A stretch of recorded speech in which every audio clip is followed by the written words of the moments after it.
it's so important for us to have that space within a given day where students can experiment, um, where they can truly experience the learning.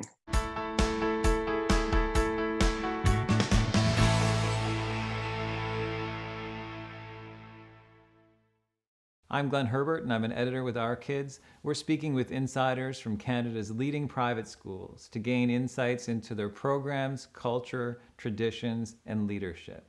This includes insights from parents, alumni, and administrators. This is the Our Kids Insider Perspective.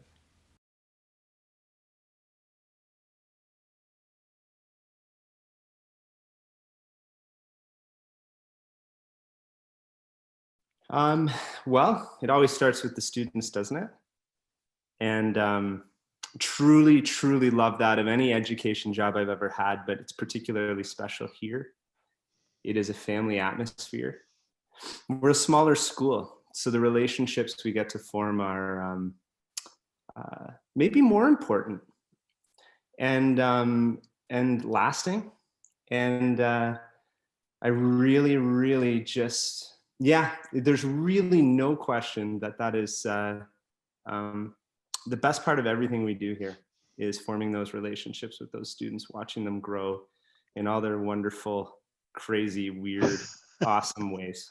You know, we have 119 students, and one of the ways I like to think about the magic that that allows for is how we gather every morning, and it's in a circle.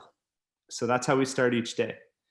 And we come into the main dining hall, and we line the sort of outer perimeter of it, and we stand in a circle, and we sing, we give some gratitude. We talk about the day, we talk about our school, talk about some of the things going on, and it sort of sets us.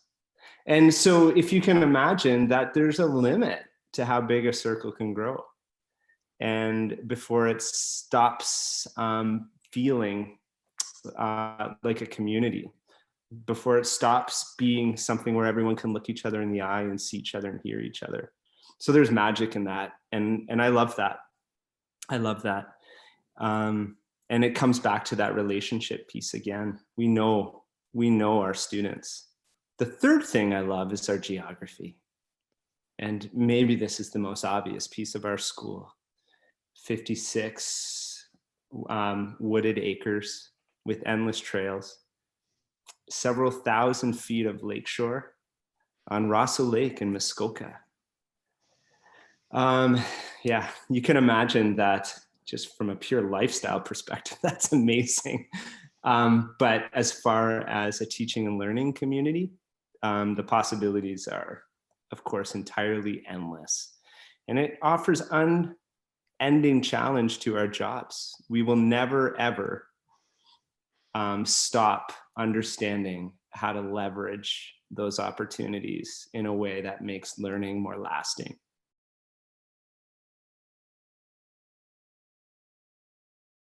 I came in, I personally came in with, I think, with a pretty strong mandate on a couple of fronts. One was to really accelerate the way that learning occurs outside of the classroom.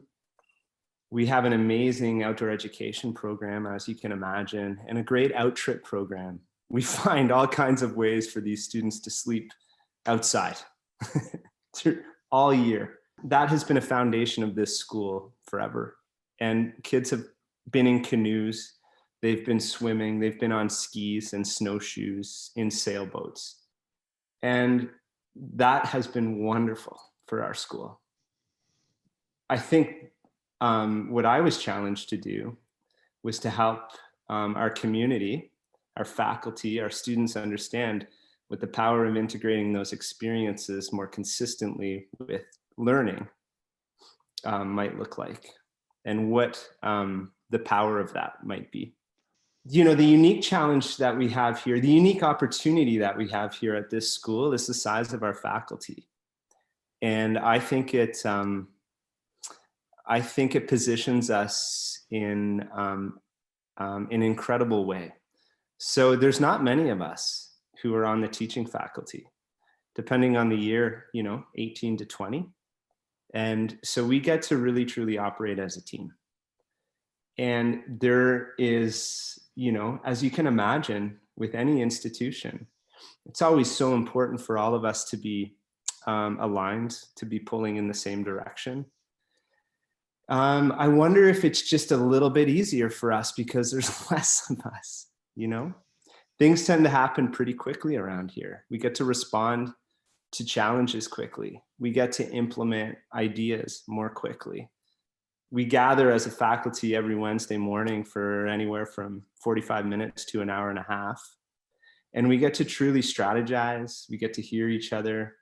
We get to workshop our vision and our mission and understand how to implement that in meaningful ways for our students. So I was really excited just to come here and be a part of a team, and then really take a little bit of a lead on helping all of us understand what the potential of team is in a teaching and learning environment such as ours.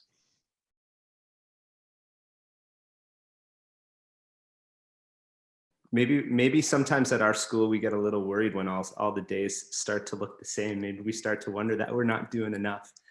But there are, of course, some foundations that are essential to just our own sense of routine and structure at our school. I've talked about the circle in the morning, and I think that's huge.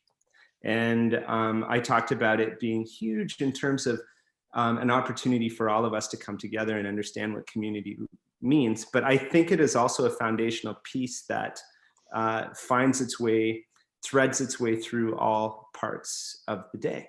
So if you imagine us gathering in a circle each morning, well, as soon as that assembly is over, the students are wandering down the paths towards their various learning areas, whether that's in a classroom or an outside classroom or down on the dock or in the forest.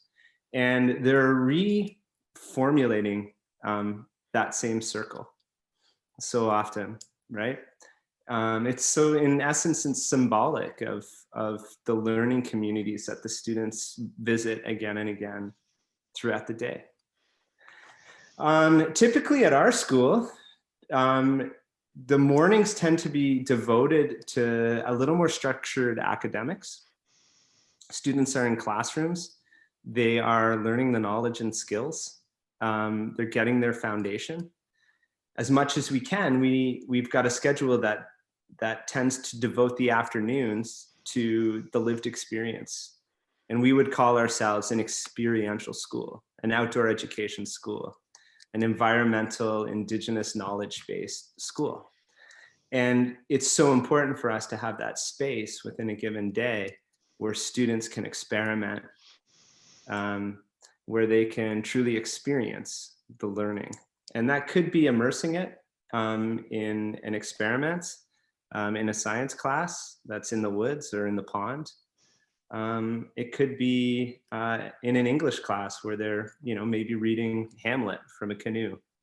But whatever it is, they are experiencing that learning in a way that perhaps, as an experiential school and believing in the power of experience, that's really what it is. If it's lived on some level, then it resonates, it lasts, it sits with the students forever.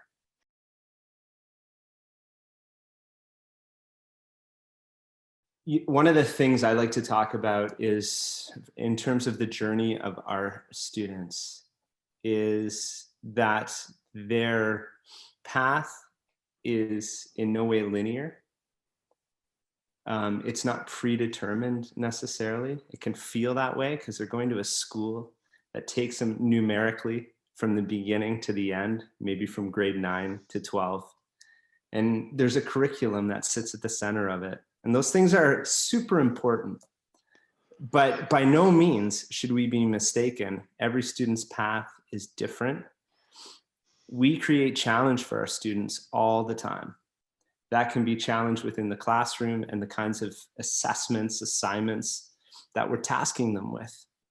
It could be challenge on an out trip and the long portages that they have to endure. It could be challenges on the sports field as part of a soccer team. their path through Rosseau Lake is characterized by those challenges, the twists and turns, and how they build resiliency, how they build problem solving skills, how they learn to navigate their way through those challenges by the end.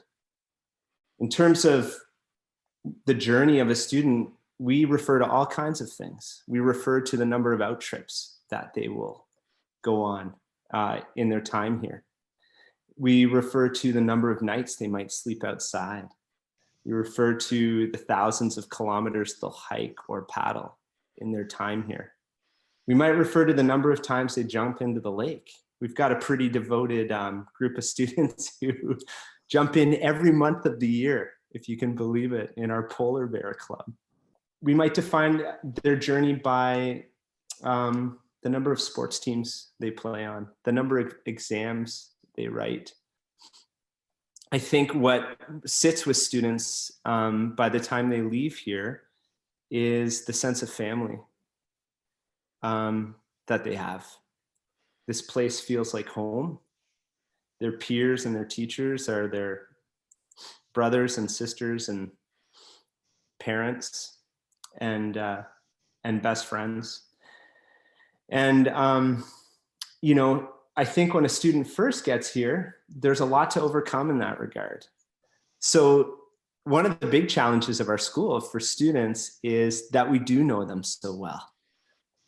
It's definitely not the place to duck away, as can be the tendency of students, right? To find a way to hide, to find their way out of things.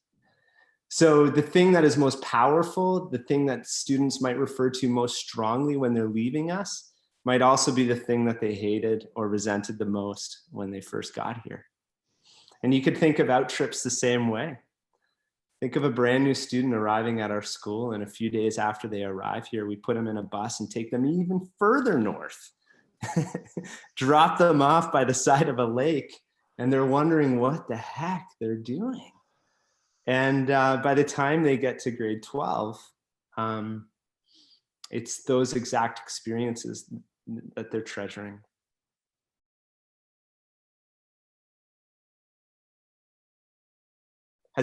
In my time here, it's been very consistently low. It's not a typical community. It's not a typical school. It's not the right place for everybody. And so there's definitely that level of challenge. And I think it's important that we challenge our staff, our faculty in that way. There are people who tend to be here for a long time because they're extremely invested in the school, what the school stands for, the potential of the school. And there are always going to be people who, you know, it's not the right school for them. And maybe when you're such a different school, that becomes a little more pronounced.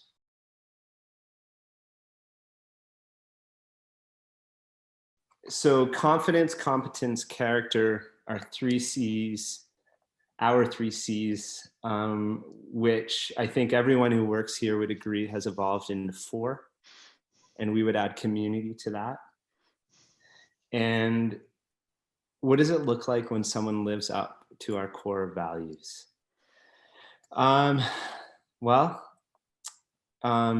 It takes many different forms, but at the center of it, of course, is a certain level of honesty, a high level of honesty, a high level of humility.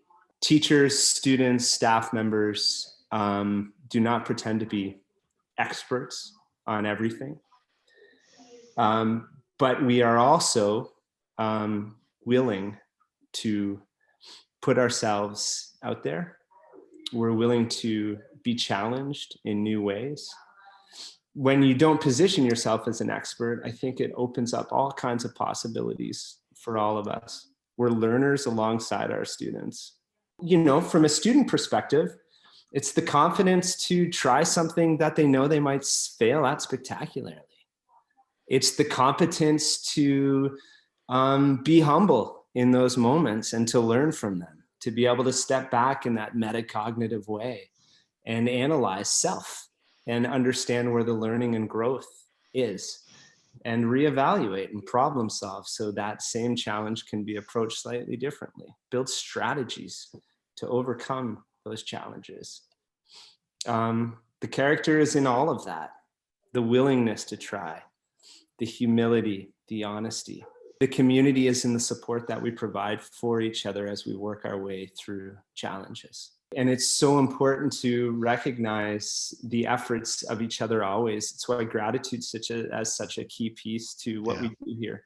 We always need to be recognizing not just the accomplishments, the efforts, the ambitions.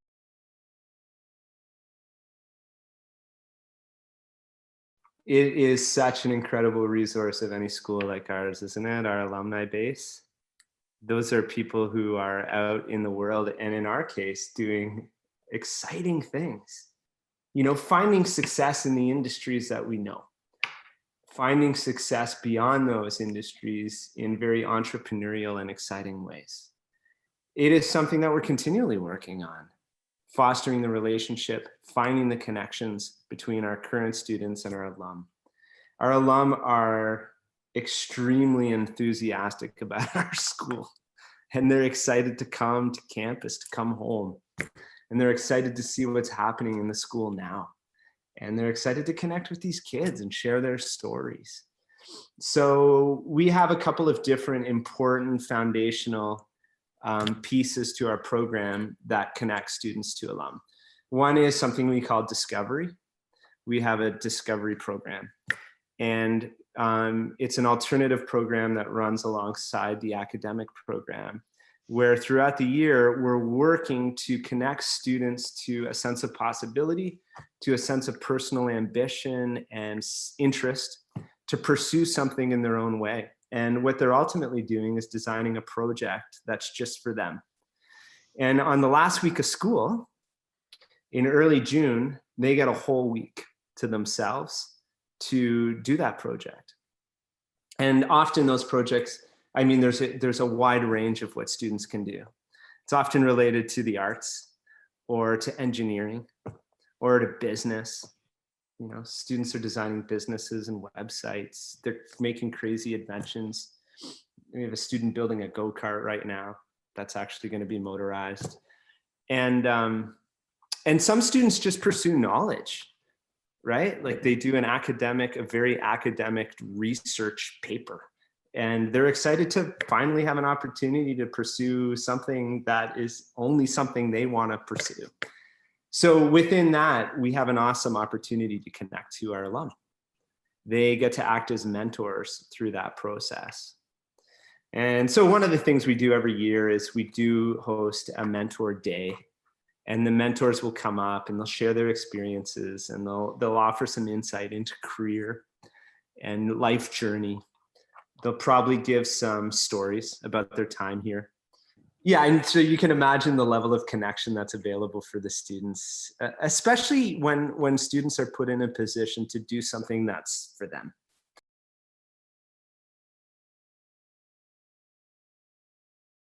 I think of it in a couple of different ways, and I don't think it's limited to both of these ways.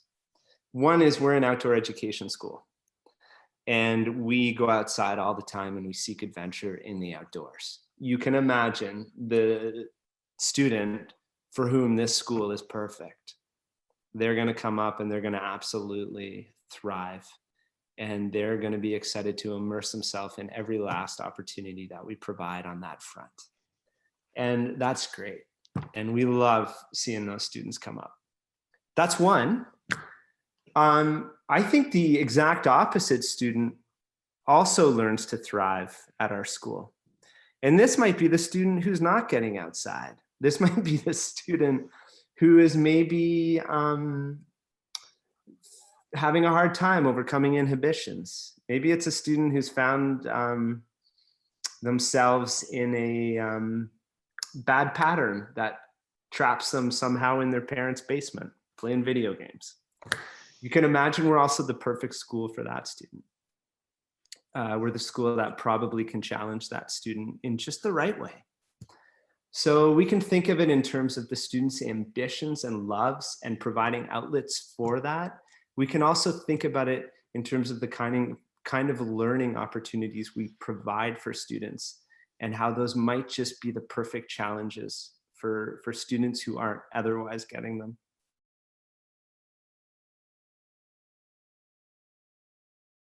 It can be hard for some students. Well, I've already alluded to the fact that, it can be tricky for students who maybe prefer not to be recognized, who prefer to kind of slink away into the background, for sure. That can be a challenge for that kind of student.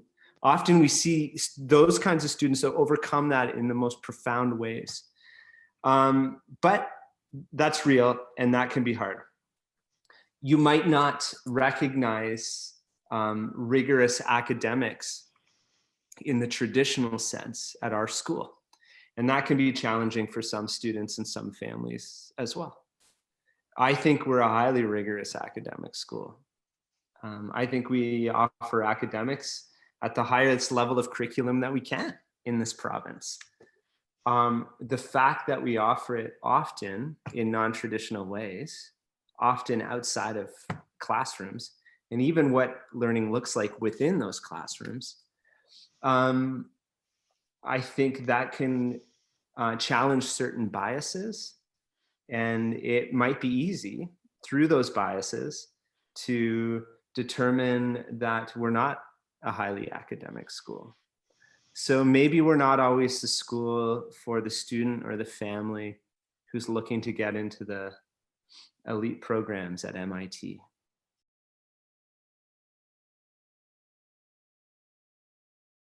We go through a lot together at our school, alongside each other. We're on out trips together. We're unafraid. We don't back away from difficult situations and conversations. It can be challenging. We're not afraid to be challenged. That has a huge impact on culture. I think there's a closeness here that's quite unique. I think that I've alluded to it before, but there is a real sense of family. We are a place where friends become family. We repeat that again and again at our school. As a teacher, a faculty member, it's easy to feel like a parent as much as a teacher. And we're constantly navigating as faculty those blurry lines sometimes as we play our different roles, which is in the end all one role: parent, friend, teacher. We are definitely a place where everyone knows each other really, really well. And ultimately, I think we're a place where everyone stands up for each other very strongly.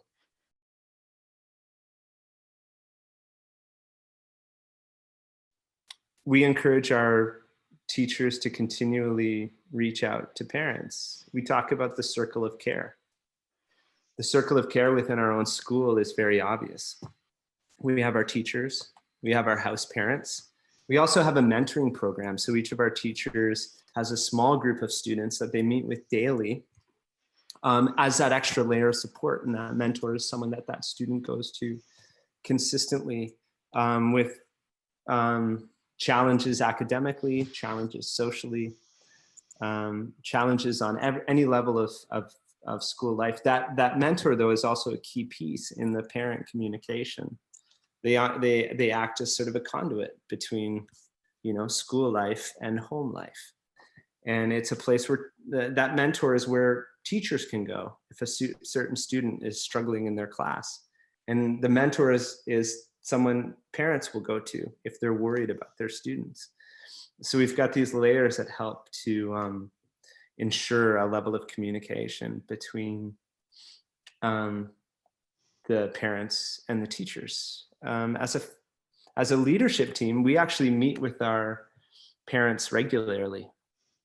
We have a monthly meeting with the parents, and it provides updates on the school, and it provides an opportunity for the parents to ask any level of question. And you can imagine that, through a global pandemic, these meetings have become so essential. The communication piece with parents is everything right now. I don't know if it's ever been more pronounced, just how important it is for parents to feel that their student, their child is safe at our school. And so it's incumbent upon us as a school to constantly find ways to communicate with parents, to reassure, to help them understand the amazing things that we're doing at our school.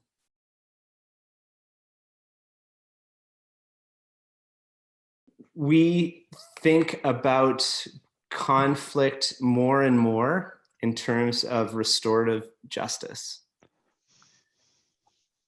So if students are causing harm to each other, then they need to be brought together to understand the experience of each other and to help each other through a process of healing. And I think whenever there's conflict between students, it does damage not only to each other, but the community as a whole. And that's a pretty constructive way to think about something that you might call discipline in a more traditional sense. Any level of, I hate using some of these words, but infraction takes away from the community. And if you can think about it in that way, then it's the responsibility of the student, whether they're late for a class, or they didn't wear their uniform on a particular day, or it's something more severe like a conflict with another student. They've done damage to the community. They've made it harder for everyone else in that community. And so then we're in a process of trying to understand how that community can be repaired. We help our students to understand what their responsibility in repairing that is. Well, if you think about a school, I mean, what are we doing here? We're educating. We can always get, it's so easy in a school community to get lost in the idea that we expect our students to be perfect. And so when they're not perfect, we can find ways to help reinforce the idea of perfection, or we can remember that they're kids. And so what's our job? It's to educate. So how are we going to help a student step back from a moment in which they probably acted in a way that they wouldn't want to act, that is less than what they would expect of themselves, and help them learn from it and grow?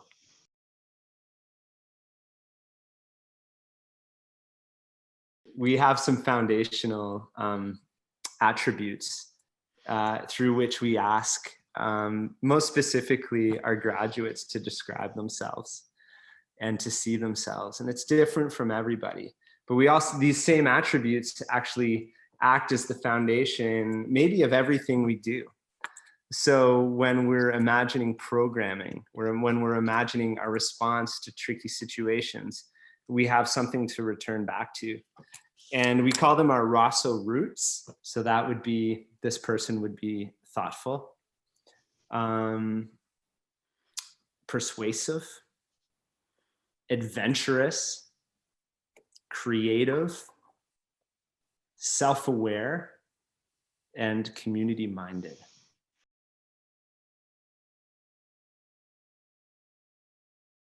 You know, a huge part of our recent history, and maybe is what we live with most strongly in our day-to-day here right now, even beyond the global pandemic and all the things we're responding to, is an extremely tragic loss in our community of our head of school.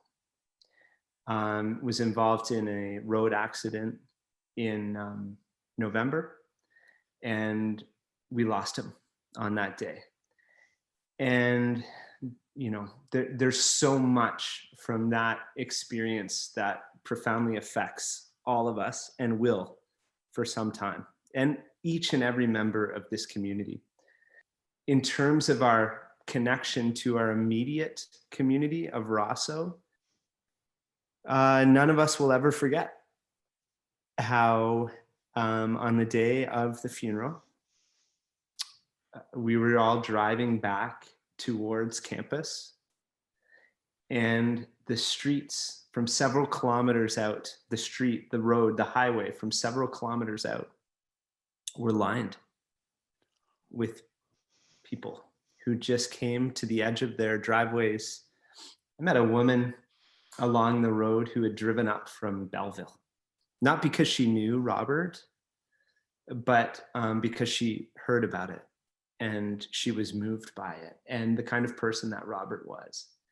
And not only were they on the road showing their support, but they were dressed in our black and red plaid shirts that are sort of come to define us somehow as a school. And well, not define us, but they're a strong association of us.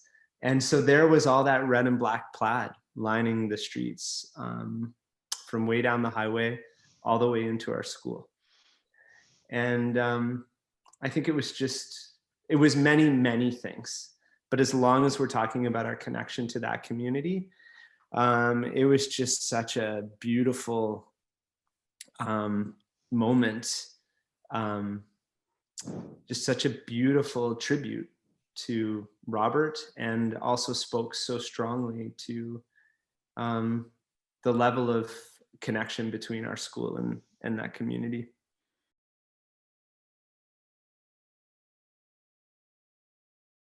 When you ask that question, I immediately put on my other hat, or one of my other hats, but maybe definitely my more important hat, which is that of a father. And my kids are a lot younger than the kids that go here.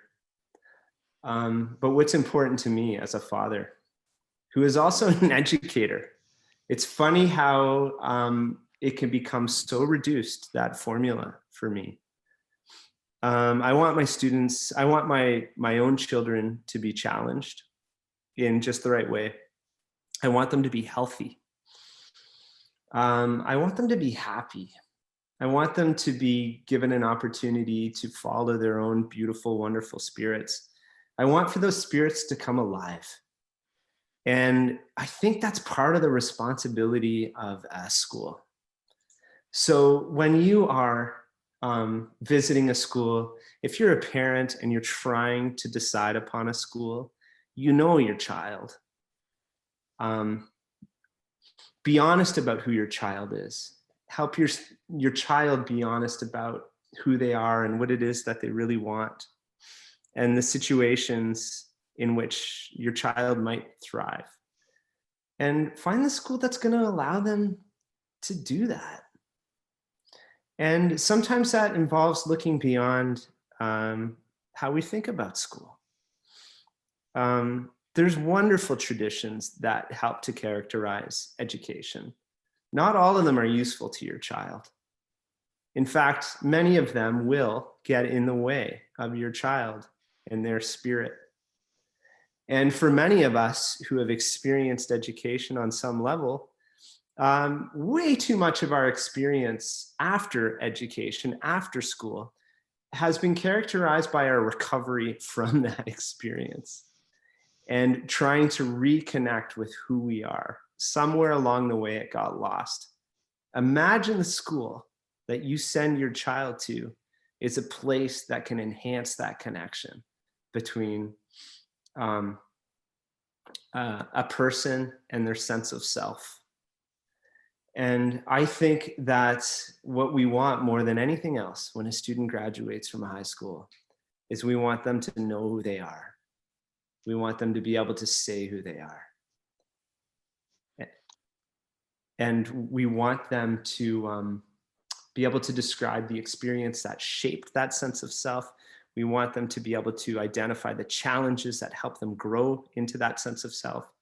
We want them to be able to describe what they do in the face of challenge, personal strategies they've developed to overcome those strategies or those challenges. And we want them to be able to identify, even looking ahead, how so much of that learning is applicable to the future experiences of their life. For more information about this school, you can visit their profile at ourkids.net.